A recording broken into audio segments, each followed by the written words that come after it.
Welcome to the Referrals Podcast, the show designed to help everyone from the solopreneur to the Fortune 500 company win the referral game. If you want to build a company with an army of ambassadors and raving fans who speak highly of you and refer you willingly, you are in the right place. And now, here is your host, Michael J. Maher. Did you make a New Year's resolution to be more healthy? Maybe. Like 50% of all New Year's resolutions are to be more healthy, to lose weight, to get stronger, to whatever it may be. And maybe you made that resolution and maybe you're still on it. Let's go. Maybe you've fallen off a little bit and you need some motivation to get back on. We teach referral mastery system here at ReferCo, and it has 3 pillars: self-mastery, which is the one-to-none approach; relationship mastery, which is the one-to-one approach, how your consultations, your one-on-ones with your networking partners, and so on and so forth. And then we have event mastery, which is the one-to-many strategy. Well, it all starts with self-mastery. And where does self-mastery start?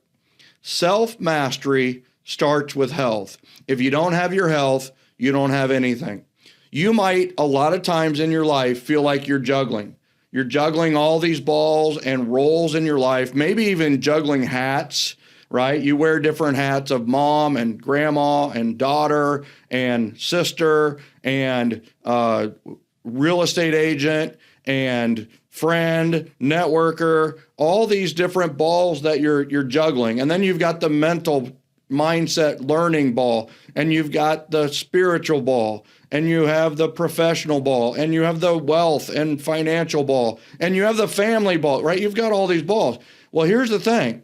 If you drop one of those, what happens? Most of the time, it will bounce up and you're fine. But ladies and gentlemen, the health ball is made of glass.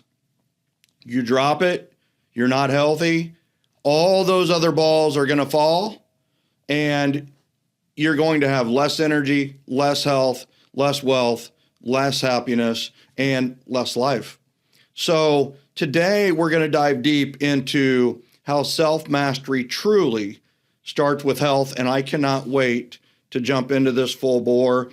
I'm going to tell you that I've got to give a shout out to Lynn Faselli. I love listening to these podcasts. These are her words. Of course, I love listening to these podcasts too, which I've gotten over that thing. Do you guys remember when you were kids and you would record your own voice and then you'd play it back and you're like, I don't sound like that, do I? Because that is awful, right? I've gotten over that a little bit. So not a lot, but a little bit. But I love listening to the podcast. I listen every week, most times twice. I learn so much each and every time. Not only do I learn, but implementing many of these strategies has changed my life and my business. It has taught me how to elevate living my life with gratitude and appreciation, and how to spread kindness and love like never before. Generosity is the way to go. It is how I believe things should be done every day. When your heart is full of gratitude, it changes you. I cannot say enough good things about Michael J. Maher, ReferCo, his team, the Gen community, his strategies, and his leadership. 5-star review from Lynn Faselli. Lynn, thank you so much for listening. A big shout out to you. Thank you for all the kind words. But most of all, thank you for the implementation. That's what we want, right? It's all about, I didn't change your life. You changed your life.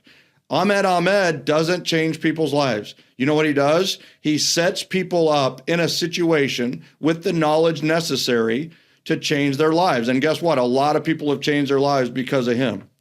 So thank you, Lynn Faselli. And then one last thing is, I have to tell you that my wife and I, you guys may remember last week's episode. If you didn't see it, it's one of my favorite episodes of all time. It was on the dreams list.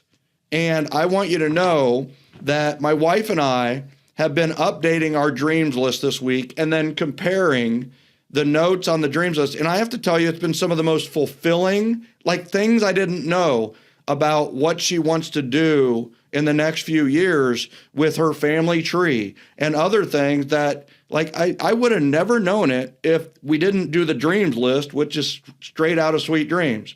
So I want you to know we're going to make the Sweet Dreams special project from the Sweet Dreams class your download for today. So you can actually get that, download it, fill it out, do it with your significant other, spouse, boyfriend, girlfriend, whatever it may be, kids, older kids, grandparents, if that makes sense. And then compare the notes and go on these dream trips. Go do these dream things. And they're not always expensive. That's what's been amazing about, some of the things that we've discovered here. So I will also tell you that that exercise is also a part of the March Magic Challenge. And the March Magic Challenge is coming up, of course, on March 1st. It's a 30-day challenge. I literally coach you on how to get referrals 30 days. Every day you get a video from me, instructional video, motivational video, and then an action. And the actions actually build off each other in spiral learning. And the result is referrals.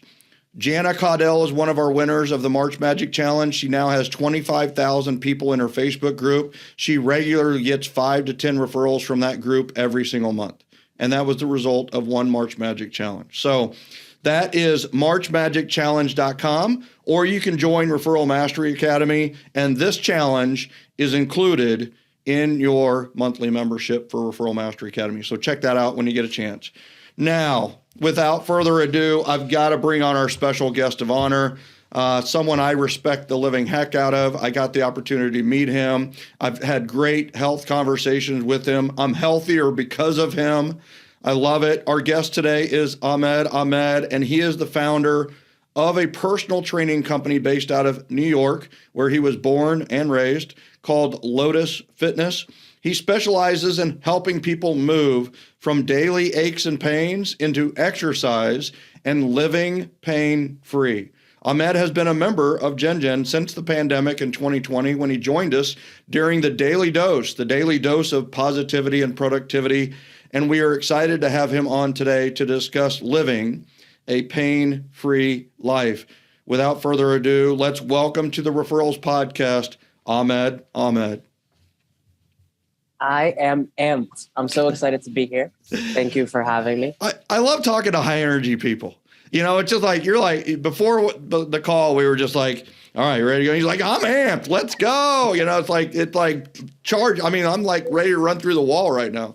So, all right. So let's just dive into this. And, one of the things that I love about you is for me, health has always been about strength training. Right? Powerlifting, getting stronger. And what I love about what you've brought to me is what I would call functional fitness. Like, what good does it do to lift a lot of weight if you can't get out of bed in the morning without a bunch of pain, And so stretching is one thing that anyone can do, and it can help their life. So what are the advantages of consistent and regular stretching? Let's just jump right to the again, right?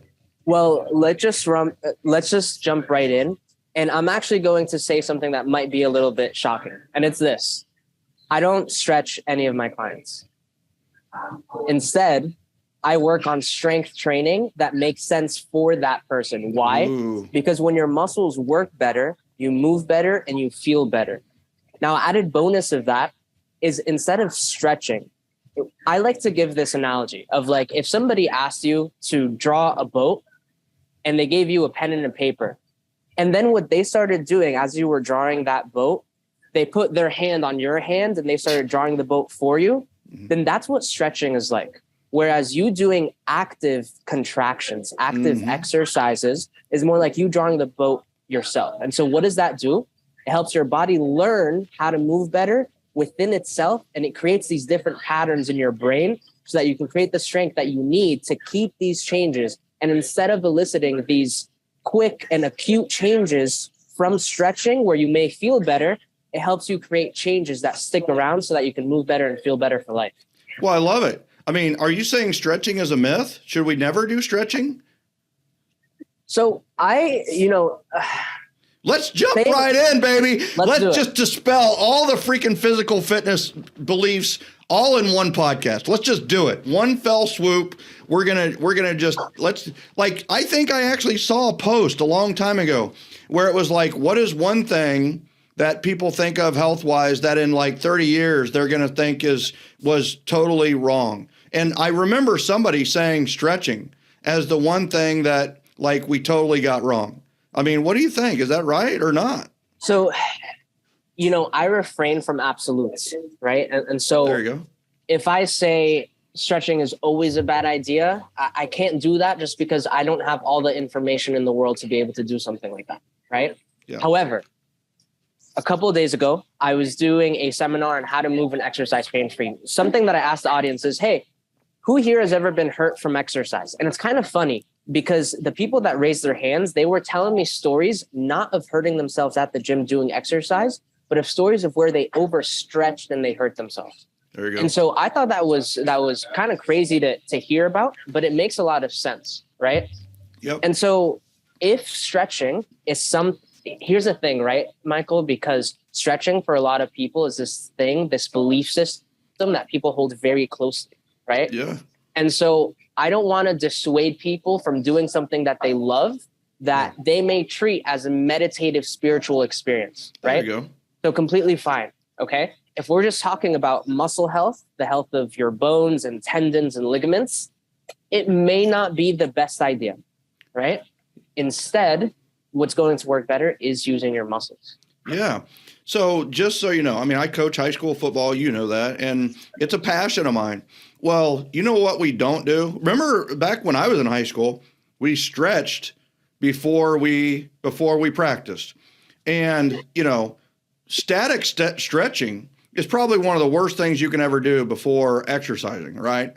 And like you said, you could hurt yourself overstretching. And you know what? My center, I was a quarterback, he was a center. I remember my center, we were in doubt if he was going to make the game because on Monday, we practiced before the practice even started. He was doing some stretches and really hurt his hamstring because he tried to overdo it. And the coach, of course, is, they're pushing you to stretch even more. And he's a hard driver. Travis McCracken was his name. He's just a hard driver guy. And so we don't do that. We do dynamic stretching, right? Yeah. We warm up by using the muscles. We do the high knees. We do the butt kicks. We do this, the shuffles and guess what? We went through last season. We had a couple of injuries, but none of them were from pulled hamstring, stretch type of issues. It was, and by the way, we had very few cramp issues. We only had 3 players cramp all year, and we're in Georgia. So other teams have 3 a game. So it's just one of those where it matters what you do. So the dynamic stretching, and it's really not even stretching. It's just dynamic warm up and versus the static stretching. What do you think of like, what do you do post-workout, right? Because, the dynamic, we warm up and that kind of thing, and then we go work out or we go play a sport. What do we do afterwards? And I have to tell you, this is, I think, one of the most underdeveloped emphases out there is what do you do? How many times your son play a game, they get in the car and they go home? And it's like, is there a better way? Or is the best thing to do, get them in the car and go home? Yeah, so that's a really good question. So I think it starts with the idea of what do we want after a game? What do we want after an exercise session, right? Well, I'd argue it's that we want our body to either adapt from the stimulus of the game or of the exercise, or we want our body to recover, right? And both of those things, whether it's recovering or whether it's adapting, both of those things happen when your nervous system in what's called a parasympathetic state. Okay. Yeah. And so you have a sympathetic state, which is fight or flight, and then you have parasympathetic state. Yeah. Okay. Parasympathetic state is where your body rests, it recovers, and it gets you set so that you're better off because of your exercise or because of your game. Right. And so one thing that I'd say, instead of thinking about certain protocols after the game, I think, okay, how can we get this person to get into this recovery mode, into this parasympathetic state quicker? Right.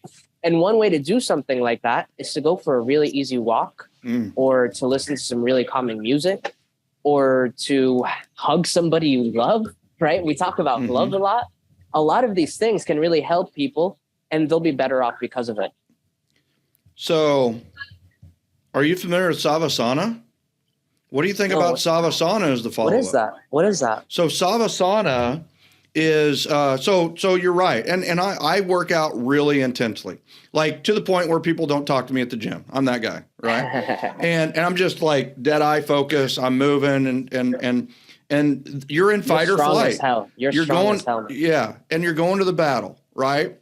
And then afterwards, I do this, right? Is I will get into I'll just kind of shift, and I just kind of I wouldn't call it stretching as much. I touch my toes, and I just kind of I calm down. That's instead of cool down, I would call it calm down.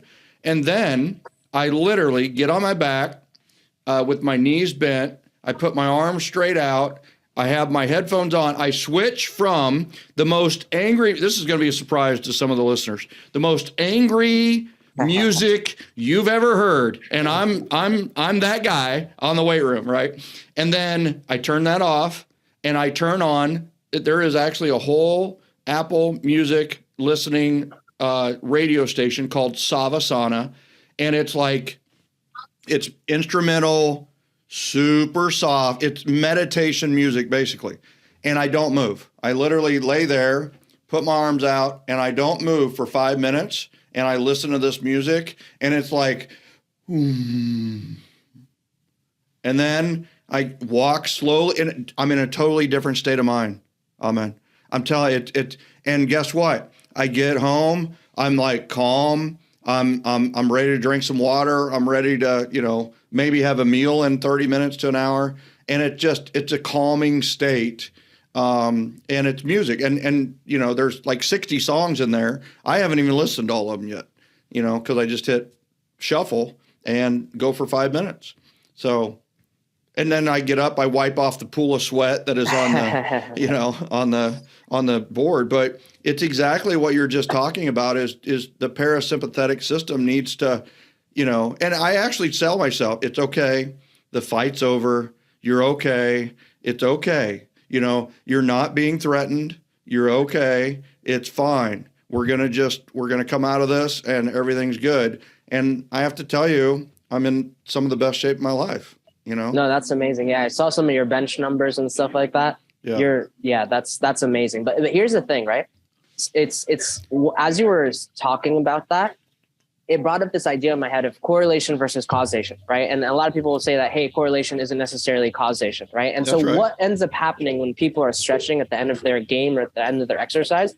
Well, in reality, they're slowing down, right? They're slowing down, they're relaxing, and that's what's happening, right? Mm-hmm. Stretching for a lot of people, it's not necessarily that it's causing you to get into this state, but it's like, what else? What else are the factors that happen while you're stretching? You slow down, right? You listen to good music and all that kind of stuff. So I love that you do that. And you know what? I think you hit it on the head. I think even if you had like a post-game stretching, typically people stretch poorly anyway. What they're really doing is just calming down, because I'm a ritual guy. So, I'm a ritual guy. I work out, I do what I do, and then I lay there for 5, and I do that every time, right? So I think, and I think a lot of my listeners are ritualized people.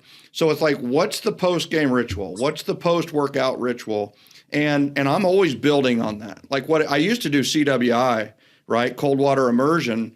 And I used to do it right after working out. That was come to find out, that's like the absolute worst thing you can do right after working out. It's like, let your body burn a little bit, You want to do it 3 to 4 hours. At least the research I saw is you want to do it at least 3 or 4 hours after your workout. That was the other thing about protein. I used to always hear, drink your protein within 30 minutes after the workout, and come to find out that's not a good idea either, because you're probably cutting off the fat burning series in your body. It really should be like 90 minutes after the workout. And it's like all these things I learned. Thank God you're here, right? All right. Well, I thank God I'm here too. And by the way, for any of the people listening, I'm in a Starbucks in Uniondale, New York. And if you're hearing any blenders or anything like that, that's what's going on. So I do apologize for that. I have to tell you, Zoom has this new setting about like original sound for musicians. And it's I have to tell you, we're not hearing anything but you. You sound great and absolutely fine. So, all right. So what are the most common types of aches and pains that you see that people have? Yeah, good question. So I think right off the bat, the first thing that popped up in my head is back pain. Yeah. A lot of knee pain I see, shoulder pain, that kind of stuff. Prevalent. So how do we solve back pain? Ooh, okay. Okay, so it's impossible to give specifics because your body is like your fingerprint in that everybody has a unique body and everybody is going to have unique custom exercises that can make their back feel better, right? So there's that. Now kind of zooming out big picture, right? Each muscle that you have in your body has a tolerance level, okay? It has a what? A tolerance level. Oh, okay. Okay. Now, what you want to do is you want to take the muscles that affect your back, which can even be in areas like your hip, because we are a system and everything affects everything. And you want to take the muscles that have low tolerance and bring them up to increase their tolerance so that they can help you move better so that you can feel better. Okay. How do we do that? How do we do that? Let's say I have it in my lower back on top of my hips. And whenever I sometimes I worry about bending down because I'm afraid that my back will spasm. Okay. Gotcha. So I'm going to give you the exact system that I use with my clients. Okay. So what I take a look at with people is where there are asymmetries from the right side to the left side of their body. Okay. I like to think about, and I like to anchor moving better to symmetry, right? Because if you think about things that move like cars and bikes, if you split a line right down the middle from the right side to the left side, they look exactly the same. There's this inherent thing about symmetry that makes us more efficient when we move, okay?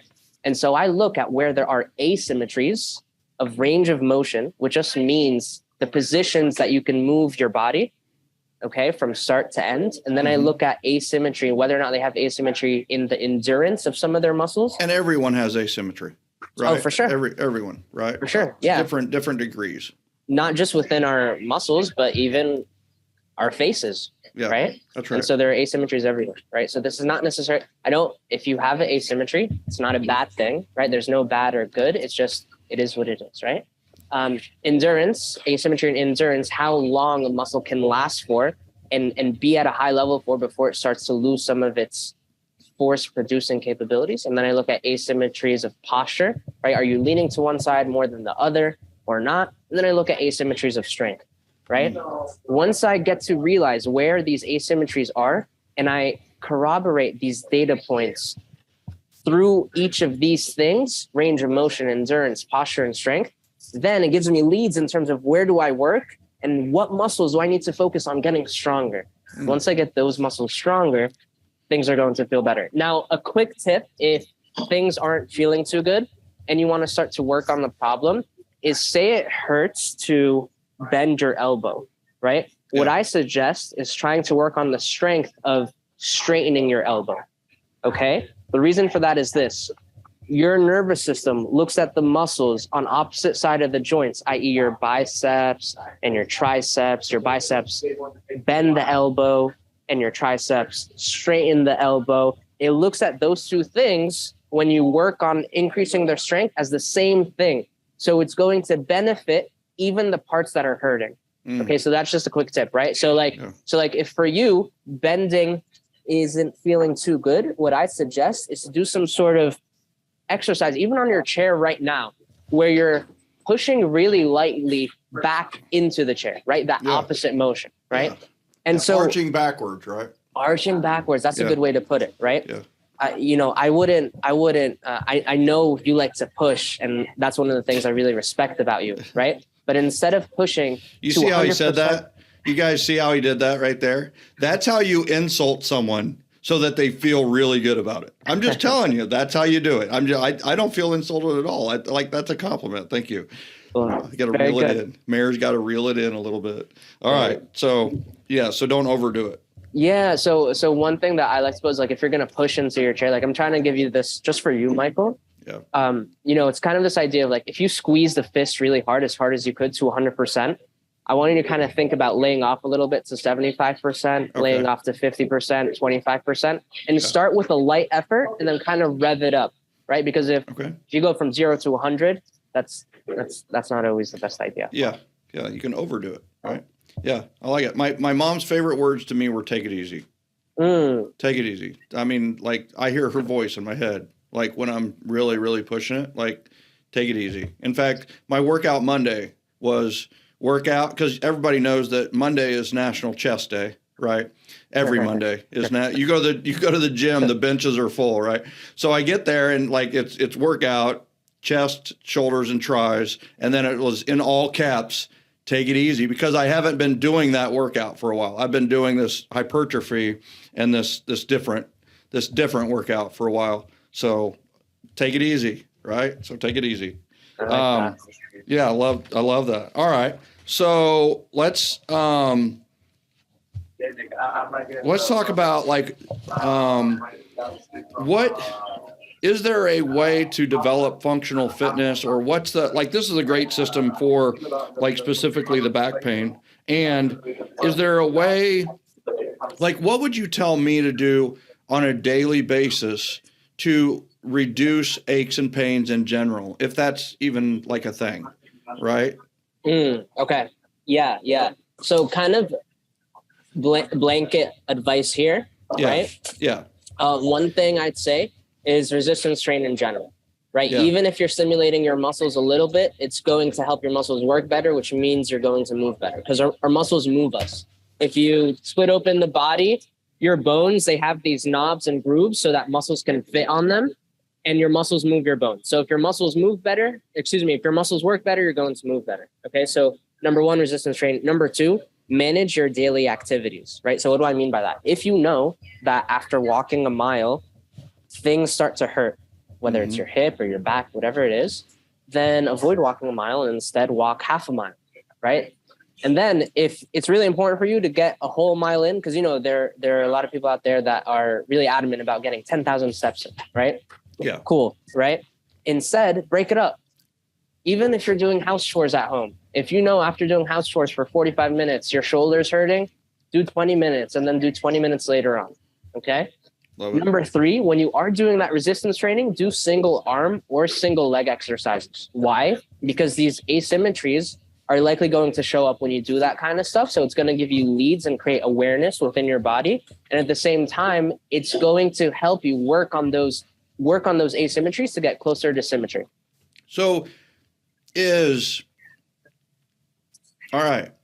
So let's say you do shoulder press, right? And you're doing it one arm, and like with your left arm, you can do 50 for a set of 10. And you know, you're doing these out, right? But you're like, you know, this one just is holding this one back, right?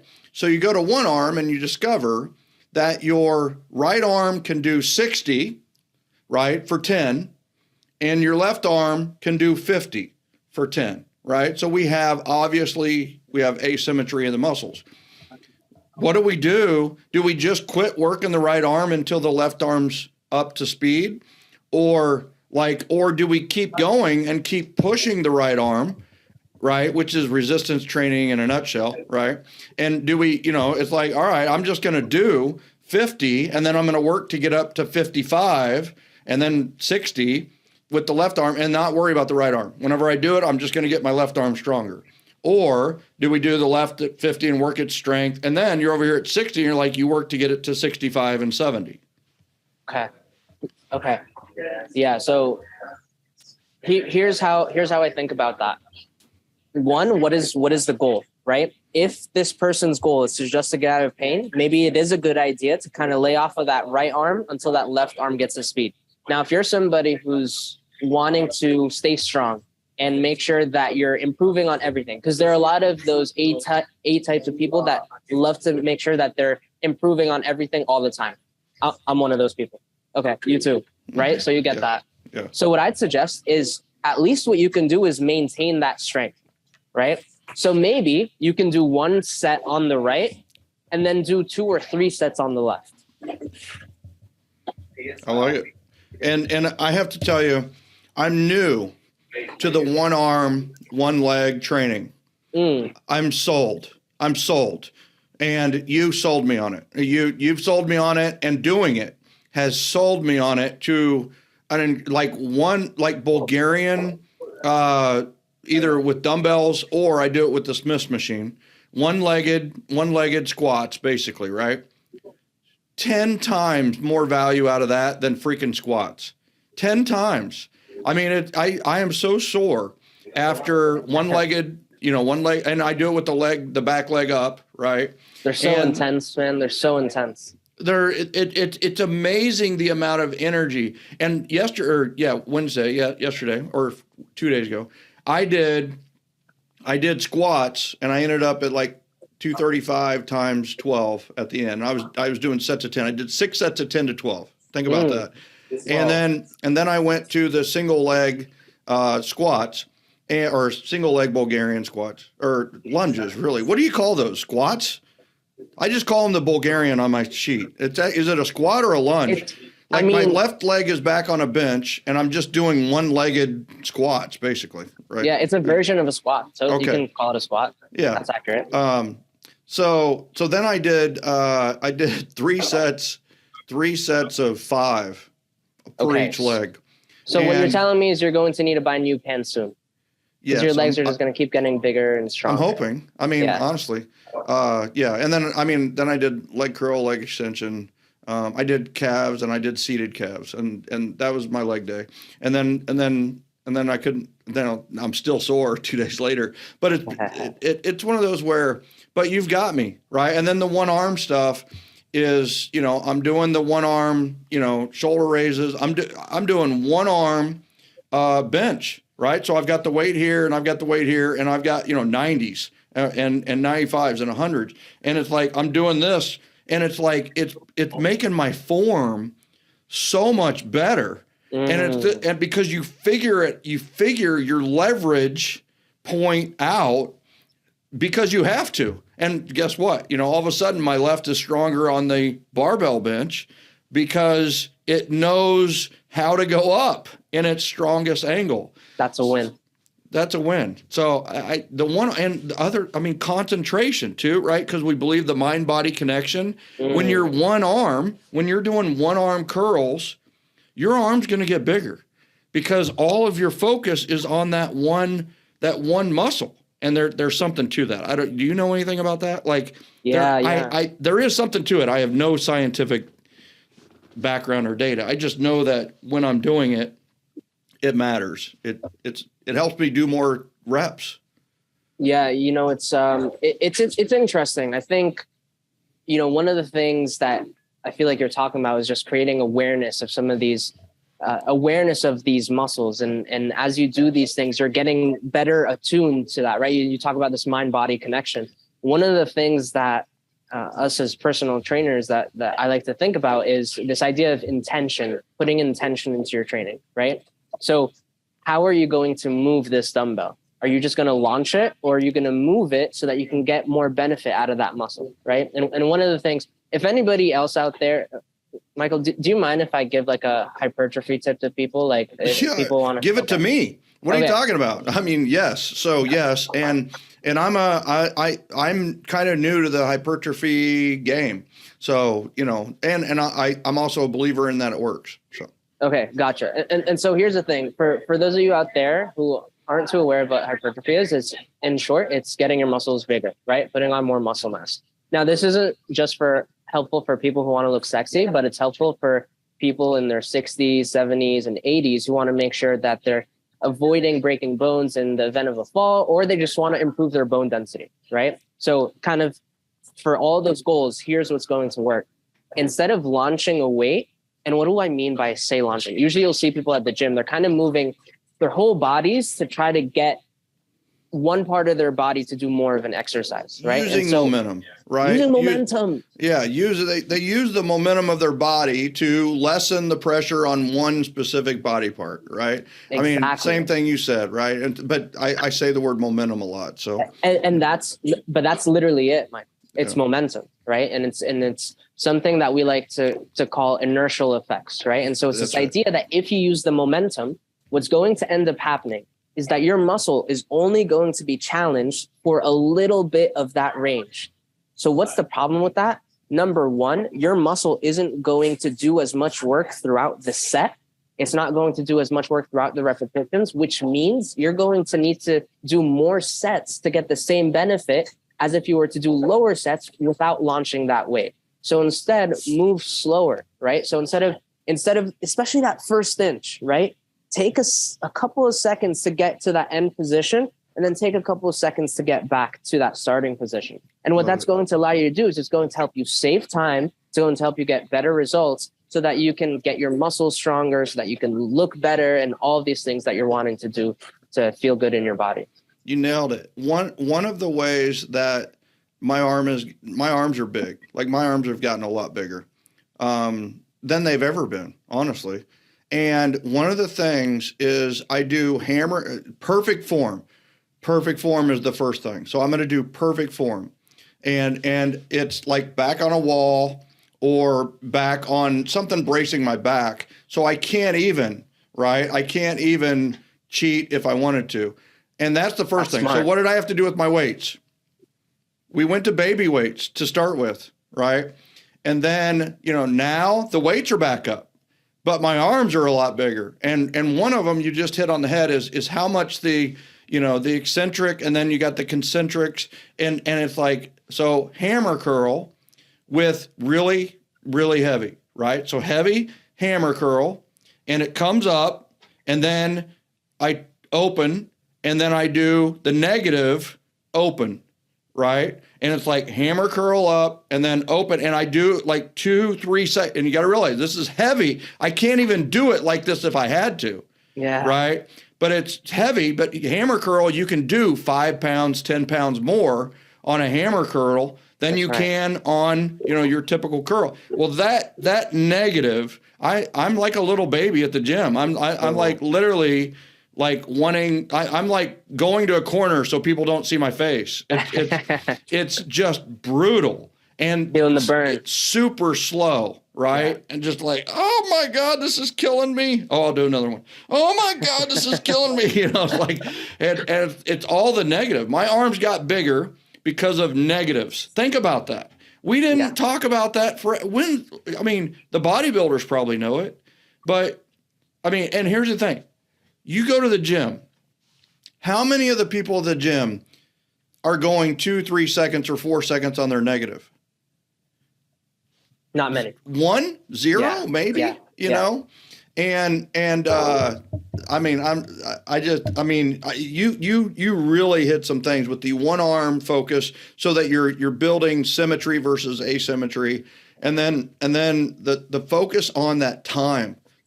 Take your time and do it right. I have to tell you, I had a guy at the gym who this was a couple of weeks ago. And so I doing curls, things like that. Well, he got on the easy curl and they've got these pre-made weights. And, he had seen some other people, me and a couple other guys, and we were doing pretty heavy weights. This guy was new to the gym. I hadn't seen him, and it's January, right? So he's doing the weights, and you just talked about he's using momentum. He's basically doing a squat push arm thing, right? Not even doing curls. He hurt his back. Hurt his freaking back. And I saw him do it, and I literally, like a little bubble of tear was in the corner of my eye, because I knew what he just felt. It's like, not only is it's not helping the muscle you're trying to help, it's dangerous. It literally could lead to more pain. And you know what? I haven't seen the guy since. I haven't seen the guy in the gym since. And why would he go, right? His experience was this, it's kind of like going to a restaurant and then you get food poisoning. Why would you go back? Yeah. Well, I hope he comes back. I have to tell you that I was the best gym member in January in the world. And you helped me with that too, right? All the new people you were just talking about in December, you were talking about, hey, listen, there's going to be a lot of new people. Like, don't be the jerk. Don't be annoyed by it. Be welcoming. Be happy that they're doing it, right? And I was the biggest motivator, cheerleader. And I have to tell you, there's 3 or 4 that have stuck it out and we're on fist bump. I don't have a clue what their name is, right? But we're fist bump friendly in the gym, right? And I'm just like, I see you. I see you. In New York, we do a little head nod, a little. Yeah, it's so much more COVID friendly. The head nod is so much more COVID friendly. But the fist bump is COVID approved too, I guess. So it works. But I was so, there was kind of a heavier guy, and I was just like, listen, that was me 2 years ago. I want you to know I was there. Just stay with it. Just stick with it. And, and then there's little skinny dudes, young skinny guys. And it's just like, listen, I was you like 10, 20 years ago. Just stick with it. Just keep going. And I even wrote an article to a blog post to the skinny guy. I mean, I saw he was just like, he was ready to give up because he couldn't lift the weights everybody else was. And it's like, damn it, don't give up. Don't just keep going, because I was that skinny kid that could never gain weight. And then in college, I blew up and all the pieces came together for me athletically and everything else. And I don't think I was necessarily predestined to be. I'm not, you got those. But listen, you have good genes, and it's showing with Max too. I think I've got okay genes. You know what I mean? Yeah, I don't. You got the ectomorph and the exomorph and the mesomorph, and I think I've got okay genes. My dad, I mean, he was overweight, small arms, small legs, right? I mean, so my grandpa, super strong, but overweight. Pretty skinny legs, pretty small arms, So I think it's more, I've done everything I freaking can with my body, right? And it's that over time. And you know what? Anybody can look pretty good. Anybody, I mean, muscular is sexy. Like, slender, not thin, right? It's like slender. Like being in shape is pretty. Muscular legs on a girl is sexy. Right? It's just like it's just one of those where we need to change like everything we ever thought about bodies. It's an interesting thought out there. The body shaming that's going on, or hopefully it's getting better, but not everybody's freaking Barbie, and they're not going to be. Barbie's actual dimensions, I don't know if you knew this, were actually physically impossible. If she was a real person, they're actually physical. Like a 19-inch waist and a 36 double D chest, right? It sets people up with these expectations, and it's I think I'm grateful to live in a period of time where there are a lot of resources out there where you can talk through how these expectations have impacted you and maybe impacted some people in your family, because it's totally a thing, right? And for me, my whole exercise journey started with wanting to look a certain way. I was one of those kids in middle school that would wear a shirt at the beach, right? I was like a chubby kid. It wasn't until I got into high school and college where exercise became super religious for me, until I hurt my back actually pretty bad doing an exercise. Yeah. From there, you felt that when I was talking about the about the guy. I felt it too. You know. It's not fun. And it stopped me obviously from working out. And so I was like, oh my God, what's going to happen to my confidence now? The only reason I had this confidence in the first place is because of the gym, right? And it's interesting because eventually you learn that for me, where I get the most confidence from is going to the gym for a long period of time and that consistency. Because those are the traits that I'm proud of, consistency. And that's one of the things that you talk a lot about. And so I really appreciate that about you. But for me, when it comes to exercising, it's not just about helping you look good. What I learned is it can help you feel really good. Because what helped me out of back pain was exercising. And that's when I realized that, hey, exercise isn't just going to have an impact on you and the way that you look, but can have an impact on people that you love, right? Because when you feel better in your body, when you don't need to worry about your aches and pains, you can go on hikes with your family. You can go with walks for them when you travel, right? And so you're impacting these other people in your life just because your body feels better. So many benefits to being healthier. Even to the point where, like, I was talking to a college scout who was talking about my son. Now, my son's only in 7th grade, so who knows what that translates to in 5 years. But exciting, though. It is exciting. And here's the thing. If he only goes to some college to learn, I'm fine with that. I'm fine. I hope he plays college sports because I got the chance to enjoy the heck out of that. And it's a different lifestyle. It's a different environment. But it's one of those where when I was talking to the scout, his comments were, well, it looks like he's going to fill out pretty well and be pretty strong. He was, and in the scout world, they look at the parents before they look at the kid, right? Well, if he had seen me, oh yeah, I mean, they think genetics is 100% of everything, right? Mm-hmm. So it's one of those where if he would have seen me 2 years ago, he would have seen this overweight, really badly shaped, and my posture was a lot worse then too.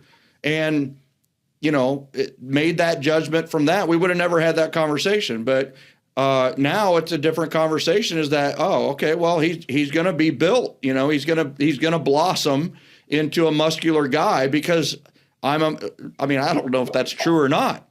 But the thing is that, you could be holding your kid back in sports if you're overweight. So think about that. Wow. And here's the thing. A lot of fathers are living vicariously through their kids. Sure. Right? So they're working on them getting strong, them getting durable. But the fact of the matter is, Mom and Dad should also be working out. They should also be and, we talk all the time about fuel. And, everybody here probably puts premium fuel in their car, and your car is going to run a lot better on premium. And if your car is not a diesel, don't put diesel in it. But you know what? Diesel's like sugar. You put it in the wrong car and it's going to run badly. Well, you put sugar in the wrong body and it's going to run badly. You put crap in your car and you're going to run badly. And, you can't outwork your fork, so to speak, right? Or Michael, and that was a good point about how that was a different way that I never even thought of how your health can impact your family's well-being, right? And so it's really interesting.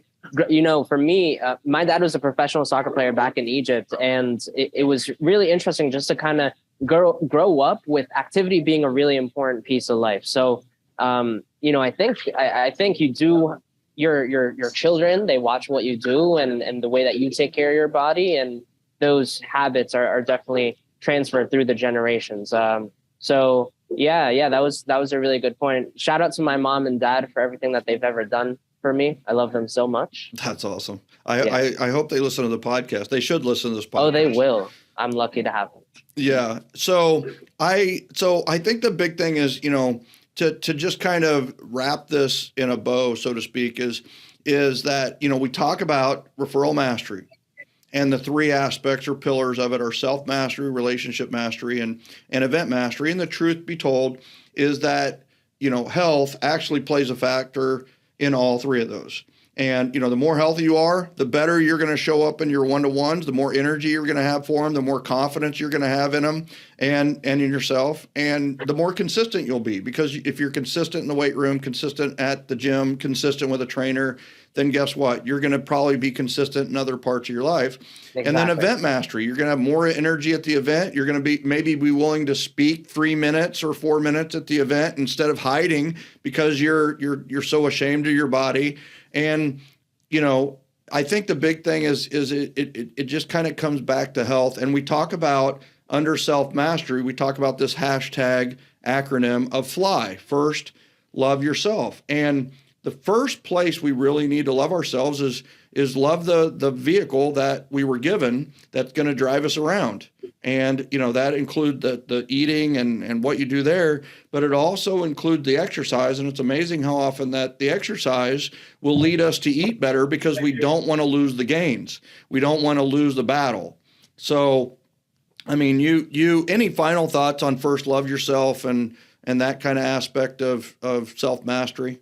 Yeah, you mentioned moving the vehicle, right? That is your body, right? Just like any car, after years and years on the road, it starts to wear down, right? And you need to take care of it, get ahead of it, do all the things that you need to do to make sure that you can enjoy being in your body for as long as possible so that you can enjoy life, move better, feel better, and live better. And so ultimately, thank you so much for having me on here. It was a real pleasure to be able to have a conversation like this with you. Always a pleasure, Ahmed. I always love talking to you. I love talking to you through Facebook message, on Facebook, through Instagram. And by the way, you guys should totally connect with Ahmed on Instagram. He is at Ahmed Ahmed Trainer on Instagram. He's with Lotus Fitness. You got to check him out. Check out his videos. Check out what he's doing. Every little snippets of instructional stuff that he's doing is fantastic. Make sure that you check him out. And without, I think we've kind of wrapped it with a bow. We've said so much, and I'm hoping that people take advantage of this and take it to implementation. Like, do it. And I just want to thank you so much for being here as our guest on Referrals Podcast. Ahmed Ahmed, you're the best, man. Thank you. Thank you. Ladies and gentlemen, thank you so much for tuning in. I mean, think about, he's in New York. How many personal trainers are in New York? Like, how good does he have to be like going in New York? I mean, come on. It's one of those where he's the best, and you're hearing from the best here on Referrals Podcast. And before I let you go, everybody do me a favor, check out marchmagicchallenge.com, a tip a day that's going to lead to referrals we cover all of the pillars of the referral mastery system, the self-mastery, relationship mastery, and the event mastery. And we build off of it. And by the end of it, the result is referrals. You getting more referrals, faster referrals than ever before. MarchMagicChallenge.com. And if you like it and you want to do challenges and live classes with us in the future, join the Academy. Join Referral Mastery Academy, and at MarchMagicChallenge.com, you can do that there for just $99, which I truly believe is the biggest no-brainer in business. And last but not least, we have Event Mastery coming up next month. Check it out at EventMastery.com. And if you are not a part of our referral network, make it happen. Join GenGen.com. We will welcome you with open arms. Join the generosity generation. It's our tribe of trust. We'll help you build your tribe of trust. In the process, we'll also get you some referrals. Ladies and gentlemen, thank you so much for listening to this Referrals Podcast. We will see you on the next one next week. Love ya. Go make it happen, and we will see you next time. Thanks, everybody.